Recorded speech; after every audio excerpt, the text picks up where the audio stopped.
So hello बच्चों, let's read this question. In above question, the magnitude of retardation will be. अब हम इसे कैसे करेंगे बच्चों? It's very simple. और हमें यहाँ पर बोल रहा है कि रिटार्डेशन, तो रिटार्डेशन बेटे अब जब हमारी वेलोसिटी कम होती है तभी हम लोग कहते हैं रिटार्डेशन है। तो आप देखोगे सी से डी के बीच में वेलोसिटी कम होने की ग्राफ हमारा डाउन आ रहा है। देखो 60 से घट के हो गया, जीरो हो गई वेलोसिटी, राइट। तो सी डी पोर्शन में ही रिटार्डेशन हो रहा है, राइट। तो हमें ये भी जज करना है कि रिटार्डेशन हो कब रहा है। तो सी डी पोर्शन में हो रहा है रिटार्डेशन, राइट। तो हमें यही निकालना है। तो बेटे अब रिटार्डेशन मतलब क्या होता है बेटे? Negative acceleration. और एक्सेलरेशन का मतलब होता है स्लोप ऑफ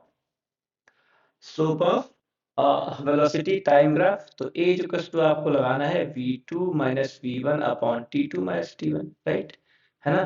तो फाइनली हमारा पॉइंट अगर हम सी को देखेंगे तो सी हमारा है बेटे 40,60 है। और डी पॉइंट बेटे हमारा है 0,70, राइट। अब हमें निकालना है बेटे क्या? तो हम यहाँ पर क्या करेंगे? हमें निकालना है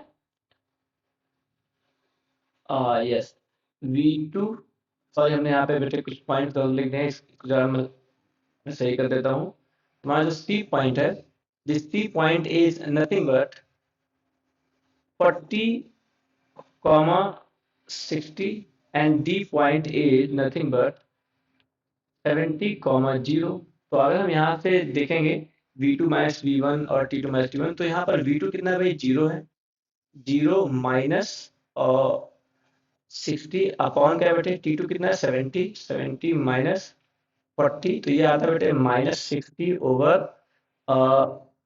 30। It means -2 metre per second square.